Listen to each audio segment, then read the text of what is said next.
Imagínese el desierto tunecino la madrugada del 20 de febrero de 1943, el cielo todavía está teñido de púrpura y naranja, el aire es tan frío que corta la piel, el suelo está cubierto por una capa fina de polvo que se levanta con cada ráfaga de viento y que hace que todo parezca envuelto en una niebla rojiza y perpetua, en medio de ese paisaje desolado. A lo largo de varios kilómetros de terreno completamente roto por barrancos profundos, por crestas de piedra caliza que parecen cuchillas gigantes, por dunas que cambian de forma cada hora y por nubes de polvo tan densas que la visibilidad apenas llega a 50 metros. 5 tanques M4 Sherman estadounidenses están dispersos sin ninguna línea de visión entre ellos, no pueden verse, no pueden hacerse señales con banderas, no pueden lanzar bengalas porque serían detectadas inmediatamente, no hay mensajeros a pie ni motocicletas que corran entre ellos porque el terreno lo hace imposible, según toda la doctrina militar alemana que había dominado Europa durante años. Esos 5 tanques deberían estar ciegos unos respecto a los otros, deberían avanzar con extrema precaución o quedarse quietos esperando órdenes visuales, pero de repente, sin que nadie dé una orden visible, los 5 comienzan a moverse al mismo tiempo con una coordinación que roza lo sobrenatural. El tanque de la izquierda acelera y se posiciona para cubrir el flanco ciego del que está 2 kilómetros más al norte, el del centro gira 15 grados a la derecha exactamente cuando el de la derecha detecta movimiento enemigo, el de atrás reduce velocidad para permitir que el cuarto se coloque en la posición perfecta para disparar. Todo ocurre con una sincronía tan perfecta que parece coreografiada. Los comandantes alemanes que observan desde una colina elevada con sus binoculares 6 sienten literalmente que se les hiela la sangre. Uno de ellos, un capitán de la 10ª División Panzer con años de experiencia en Polonia, Francia y Rusia, escribe: esa misma noche en su diario con letra temblorosa: he visto cosas raras en esta guerra, pero nunca algo así. Esos Sherman se mueven como si compartieran un solo cerebro, como si hablaran entre sí directamente dentro de sus cascos. Es imposible, pero lo estoy viendo con mis propios ojos. Otro oficial presente, un mayor que había participado en la campaña de Francia, murmura para sí mismo: esto no es entrenamiento, esto es algo completamente distinto, esto es brujería tecnológica, lo que esos hombres están presenciando sin comprenderlo todavía es el primer despliegue real en combate de la primera red de batalla integrada de la historia mundial, una ventaja tan silenciosa, tan absolutamente invisible para el ojo humano y tan devastadoramente superior que va a inclinar la balanza de toda la guerra blindada más decisivamente que cualquier cañón de 88 milímetros o cualquier placa de blindaje inclinado, y todo eso nace de una caja metálica gris verdosa de 82 kilos de peso que está montada en la pared interior derecha de cada uno de esos 5 Sherman, una caja que contiene el equipo de radio SCR-508 fabricado en Chicago y que convierte a cada tanque en un nodo vivo, pensante y comunicante de una red que el ejército alemán ni siquiera sospecha que existe. Para entender cómo se llegó a ese momento que cambió la guerra para siempre tenemos que retroceder casi 3 años completos, hasta julio de 1941. Cuando el mundo todavía cree que Estados Unidos se mantendrá neutral, pero en realidad el país ya está movilizando su industria a un ritmo que nadie había visto jamás. En un edificio de ladrillo rojo en el número 4545 de Augusta Boulevard en Chicago, un grupo reducido pero absolutamente brillante de ingenieros trabaja día y noche bajo presión extrema. La empresa se llama oficialmente Gauden Manufacturing Corporation, aunque en pocos meses todo el planeta la conocerá como Motorola, y los 2 líderes indiscutibles del proyecto son Daniel Edward Novo, un ingeniero eléctrico de la Universidad de Washington que lleva años obsesionado con la modulación de frecuencia y que está convencido de que esa tecnología que está empezando a usarse en las emisoras de radio civiles puede ser la salvación en combate porque elimina por completo la estática, y Henryk Magnuski, un inmigrante polaco que escapó de Varsovia en 1939 justo antes de que las bombas comenzaran a caer, un hombre que habla poco pero que resuelve problemas de radiofrecuencia que los mejores laboratorios alemanes ni siquiera se han planteado, juntos dirigen un equipo que en tiempo récord diseña, prueba y perfecciona el SCR-508, un equipo de radio militar que pesa exactamente 82 kilos, que lleva 2.748 componentes individuales soldados a mano, que cuesta una fortuna en dólares de 1941 y que el 22 de julio de 1941 el ejército de Estados Unidos decide estandarizar junto con sus hermanos menores SCR 528 y SCR 538 para absolutamente todos los tanques medios que salgan de las fábricas de Detroit, Lima, Flint y el resto del país. Un equipo que entrega 25 vatios reales de potencia de transmisión, 2 veces y media más que cualquier radio alemana de la época, que funciona en la banda de 20 a 27,9 MHz con 10 canales. Prefijados mediante cristales de cuarzo tallados con precisión microscópica para que mantengan la frecuencia exacta aunque el tanque salte sobre una mina, atraviese un río helado, recibe impactos directos de artillería o funcione a 50 grados bajo cero o 50 sobre cero, que incorpora 2 receptores independientes BC-603 para que el comandante pueda escuchar al mismo tiempo la red de su pelotón y la red de toda la compañía o incluso del batallón, que incluye un transmisor BC-604 con una eficiencia nunca vista, que tiene un sistema de intercomunicación BC-606 que permite que los 5 miembros de la tripulación hablen entre sí con micrófonos de garganta y auriculares antirruido incluso con el cañón disparando y el motor rugiendo a máxima potencia, y que sobre todo utiliza modulación de frecuencia FM, la tecnología patentada por Edwin Howard Armstrong que elimina por completo la estática y las interferencias que convierten las radios de modulación de amplitud en un infierno de ruido cada vez que hay una explosión cercana, cada vez que el motor está encendido o simplemente cuando pasa una nube. Mientras tanto, al otro lado del Atlántico, el ejército que había inventado la guerra relámpago y que en los años 30 había sido el pionero absoluto en el uso de radios en tanques vive ahora una pesadilla industrial que nadie había previsto. Heinz Guderian había escrito en 1937 que el tanque sin radio es ciego y sordo y había exigido desde los años 20 que todos los vehículos tuvieran comunicación, pero en 1943 la realidad es cruel. Alemania fabrica cerca de 5.700 tanques medios y pesados pero solo logra producir menos de 2.000 equipos transmisores completos Fuge-5. Eso significa que más del 80% de sus blindados salen de fábrica con receptor solamente o directamente sin radio alguna, los recursos escasean, el cobre está racionado, el estaño casi ha desaparecido. Los trabajadores cualificados están en el frente o han muerto bajo los bombardeos aliados. Un pelotón típico de 5 Panzer 3 o 4 suele tener solo 1 o como mucho 2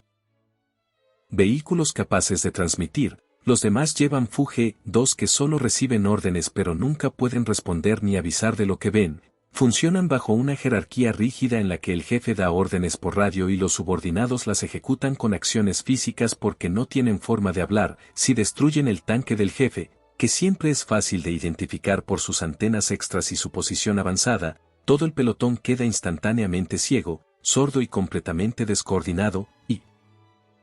sus radios de 10 vatios de modulación de amplitud apenas logran unos cientos de metros cuando el vehículo está en movimiento porque cada chispa del motor, cada movimiento de las orugas, cada descarga eléctrica del sistema de ignición y cada explosión cercana genera interferencias que ahogan la señal por completo. Los comandantes alemanes tienen que gritar órdenes por la escotilla o usar banderas en pleno combate, algo que en el desierto o en los bosques de Normandía es prácticamente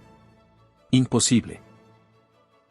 El 8 de noviembre de 1942 la Operación Torch lleva los primeros Sherman al norte de África y en cuestión de semanas la diferencia se vuelve tan brutal que los informes alemanes empiezan a hablar de algo casi sobrenatural. Los tanques estadounidenses mantienen conversaciones claras, tranquilas y continuas a kilómetros de distancia incluso entre polvo denso que reduce la visibilidad a cero. Incluso entre humo de combate y bombardeos constantes de artillería, se avisan de amenazas que uno ve y los otros no, se cubren mutuamente los puntos ciegos como si tuvieran ojos en la nuca, llaman apoyo de artillería con precisión quirúrgica diciendo coordenadas exactas y reciben el fuego en minutos. Coordinan ataques complejos como si estuvieran en una escuela de entrenamiento en lugar de en el desierto tunecino, mientras que el Afrika Korps, la unidad blindada más experta y temida del ejército alemán, sufre limitaciones tan graves que sus comandantes empiezan a dudar de toda su doctrina. La Batalla del Paso de Kasserine entre el 14 y el 24 de febrero de 1943 se convierte en la primera gran demostración pública de esta nueva realidad. Aunque tácticamente los alemanes logran una victoria parcial, Los observadores quedan profundamente impactados porque unidades estadounidenses dispersas a lo largo de 80 kilómetros de terreno roto mantienen una coordinación perfecta durante días. Tripulaciones que nunca se han visto antes atacan juntas como si se conocieran de toda la vida. Se avisan de peligros invisibles detrás de colinas, llaman apoyo de artillería con una rapidez que parece magia negra. Las unidades de escucha alemanas interceptan las transmisiones y anotan con incredulidad que la claridad es absoluta a distancias en que sus propias radios solo producen ruido blanco ensordecedor, y lo más inquietante de todo es que todos los tanques enemigos parecen poder transmitir al mismo nivel, no solo los de mando, lo que rompe por completo la forma en que los alemanes habían aprendido a combatir blindados. En septiembre de 1943 los estadounidenses desembarcan en Italia y el terreno montañoso debería haber igualado las cosas porque las crestas y los valles bloquean todo tipo de señales visuales, pero ocurre exactamente lo contrario, la modulación de frecuencia brilla aún más en esos escenarios llenos de ecos y rebotes múltiples. Los Sherman coordinan ataques a través de laderas donde las señales visuales son imposibles y donde las radios alemanas de amplitud quedan completamente mudas porque la señal rebota y se cancela a sí misma. Los informes de la primera división blindada hablan de coordinación rutinaria a 10 o 15 kilómetros en terreno montañoso donde los alemanes solo oyen estática. El 6 de junio de 1944 en Normandía miles y miles de Sherman salen de las barcazas de desembarco manteniendo contacto constante con el apoyo naval, con los observadores de artillería en los destructores y entre sí mismos, algo absolutamente impensable con tecnología alemana, pero los combates entre los setos de Normandía revelan un problema inesperado que casi cuesta muy caro. Los tanques operan en la banda de 20 a 27,9 MHz y la infantería usa el SCR 300 en 40 a 48 MHz, no pueden hablar directamente y eso permite que la infantería alemana con lanzacohetes Panzerfaust se acerque peligrosamente sin que nadie pueda avisar a los tanques. La solución llega en semanas y es tan simple como brillante. Los tripulantes sueldan cajones de munición vacíos en la parte trasera del tanque y meten dentro teléfonos de campaña E8 conectados directamente al sistema interno de intercomunicación. Para finales de julio en la operación Cobra la cooperación tanque-infantería ya es fluida, letal y perfectamente integrada. La segunda división blindada coordina más de 200 Sherman con una red que permite un control del campo de batalla nunca visto antes en toda la historia de la humanidad. Los defensores alemanes de la división Panzer se enfrentan a un enemigo que parece saberlo todo. Al instante, tanques que reaccionan a amenazas a kilómetros de distancia, artillería cayendo minutos después de detectar un objetivo, movimientos perfectamente sincronizados mientras muchos Panzerler ya ni siquiera tienen radio funcional y dependen de banderas o señales manuales en un terreno donde apenas se ve 100 metros y donde la niebla y la lluvia lo hacen aún peor. La ironía histórica es absolutamente aplastante porque Alemania había sido la pionera absoluta en el uso de radios en blindados desde los años 20. Heinz Guderian había exigido radios en todos los tanques desde 1929 y había escrito libros enteros explicando que la comunicación era la sangre misma del ataque blindado. Pero en 1943 la producción alemana simplemente colapsa por falta de materias primas, mano de obra y bombardeos constantes. Fabrican miles de tanques pero no pueden instalar radios en todos. El sueño de Guderian se convierte en una pesadilla diaria mientras en Chicago la fábrica de Motorola representa la movilización industrial estadounidense en su expresión más brutal y más eficiente. Pasan de hacer radios para coches familiares a producir equipos militares de precisión extrema en cantidades nunca vistas. Cada SCR-508 lleva 2.748 componentes individuales, 474 condensadores, 385 resistencias, cristales de cuarzo que mantienen estabilidad desde menos 40 grados hasta más 50 y bajo vibración constante de combate. Las cifras de producción son abrumadoras y cuentan la historia mejor que cualquier discurso. 1942 3.800 unidades, 1943 11.400 unidades, 1944 24.000 unidades completas. Total más de 50.000 equipos de radio para tanques producidos durante la guerra. Todo para cubrir los 49.324 Sherman fabricados, 100%.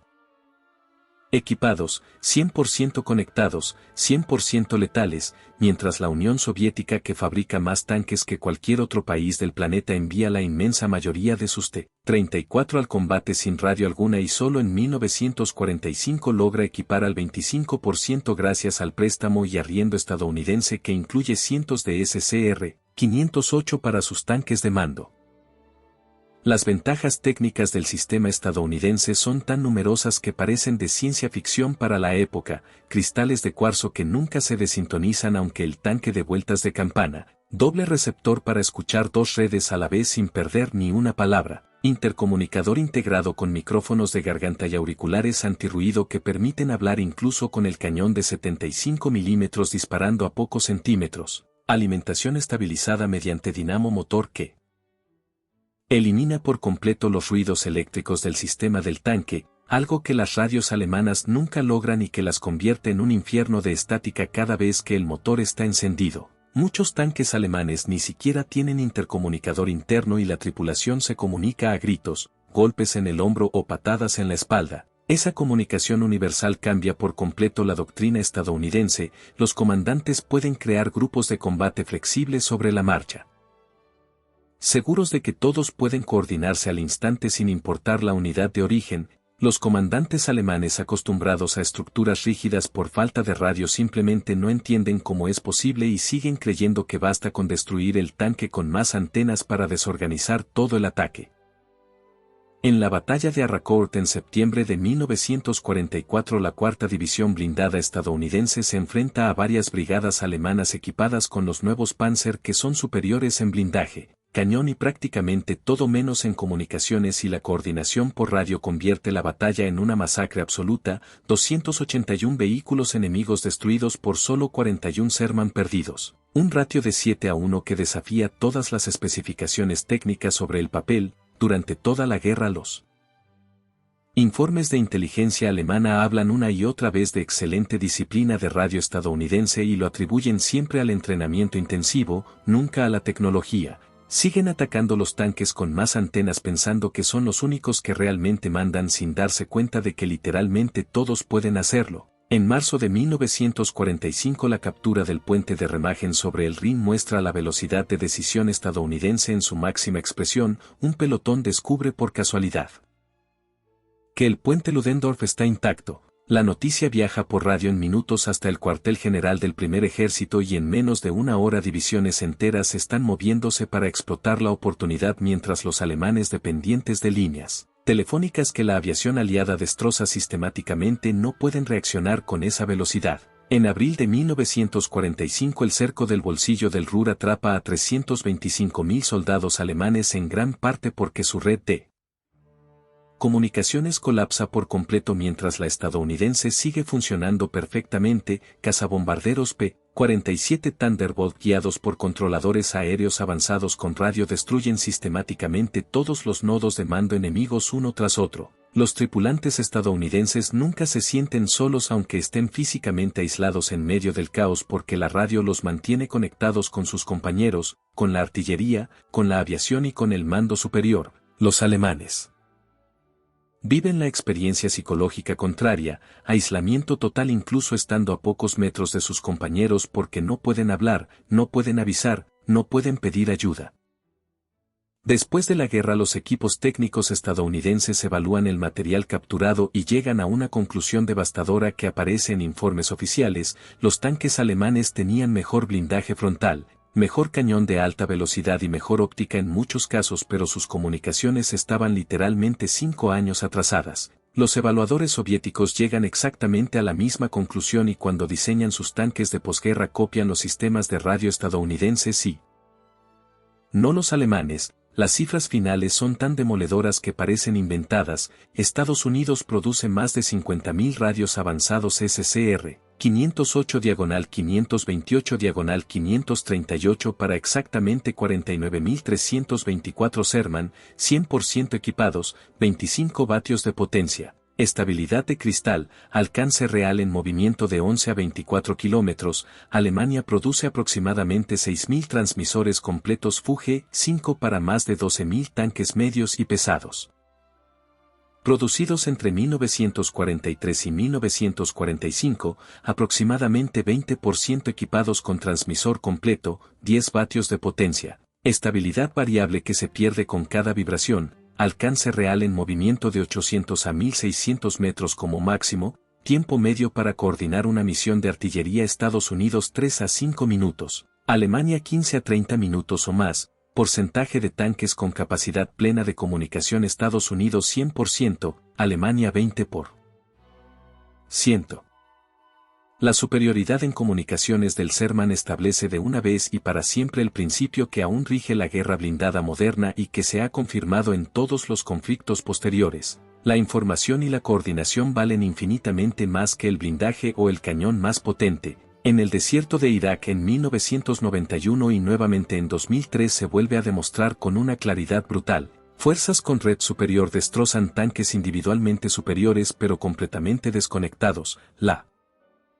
verdadera historia del Lanford Sherman no es la de un tanque mediocre que ganó simplemente por número como repiten algunos mitos. Es la historia del primer vehículo de combate que dejó de ser una plataforma aislada para convertirse en un nodo inteligente de red. 49.324 nodos que juntos formaron el primer sistema de armas verdaderamente conectado de toda la historia de la humanidad. Esa red invisible llevada en 82 kilos de equipo de radio en cada